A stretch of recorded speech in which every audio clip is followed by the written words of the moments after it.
As a Filipino, which we are known for our Bayanihan spirit, whatever God-given gifts that you naturally have, you can share it with the community. Instead of sharing fear or saying what is bad sa pandemic na to, share something good.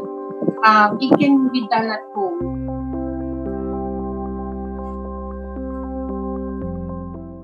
And I didn't wanted to craft for a cause.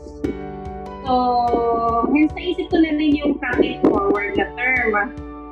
From the pay forward nga na we a bit, just so we can use the word craft. Kasi we will be crafting talaga for a cause. Craft it forward is a community din of mga crafters, mga mahilig magbuting-ting, kung ano-ano sa bahay. And basically, it started with an idea of concept behind Pay It Forward. Actually, nag-start lang siya as a response to the community quarantine. I was with Las Piñas Relief Project. Madel, which is also one of the founding members, was there as well. So that's where we meet talaga. And then she approached me and asked, Betty, I wanted to do something for the frontliners because she has the heart para sa mga frontliners. Husband niya is a doctor eh. We started talaga, it was just inviting a few people. So what I do is I help out with the internal communication. So sometimes we post every now and then kasi it's also important that we want to get the word out there. For me, since I'm more on inclined to practice, contribution is all about crafting. We focus on PPEs as a jump start to the crafting course. With that, all I can say, collaboration collective effort siya. Collaboration, when I say collaboration, may mga grupo na tumulong ginawa sa amin like mobilization.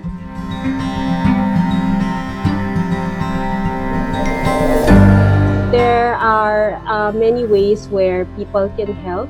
They can either donate the materials or they can volunteer to make the face shield. So the process started with we collect pledges. So people were pledging, I can make 50 face shields there. So whatever materials that we had, we sent it to them. Okay? And then there's just a very brief instruction of how they do it. So, ano lang siya, sobrang dali lang talaga siya. We had some volunteers also who created the video as a guide. So, napaka-proactive talaga nung at the start. Hi, my name is Julian, and I'm here to show you how to make the face shield. And then, once they're done, they can either give it directly to the hospitals or frontliner locations that they want. Or if they don't have any naman, they send it back to us and then we collect it in bulk and then we distribute it to different frontliners facilities.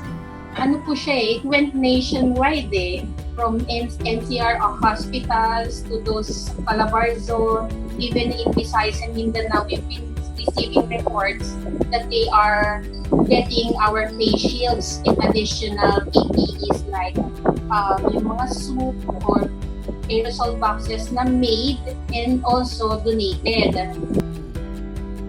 We've reached about 445 hospitals, institutions, and frontliners. Kahit as simple as mga frontliners sa barangay or yung nasa checkpoint, may targets din kami. We wanted to distribute 50,000 face shields, so naabot naman po yung target.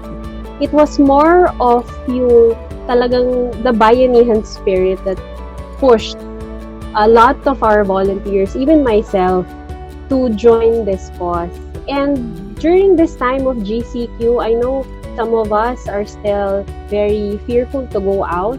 So as a homeliner and as a Filipino, which we are known for our Bayanihan spirit, as long as you want your service to reach other people, you can help with your time, with your talent. And this is also one of the things that we are pushing for in our community. even if we are technically still stuck at home, there are still so many ways on how you can bring about change.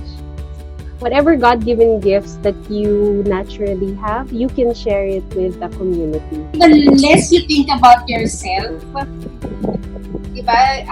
You think more of other people eh. Sa pag less ka nag-iisip about yourself eh, it results to good values such as generosity, there's also kindness, compassion, cooperation, collaboration, lahat ng magagandang characters would come out. You don't even have to look elsewhere or go out. Just start with anything that you have, even as simple as sharing the posts that we make so that it can raise awareness rather than raise fear. To our country na lang, limit to our country, kung kaya natin mag-raise ng awareness na we can do something good instead of sharing fear or saying what is bad sa pandemic na to, share something good. It can be done at home.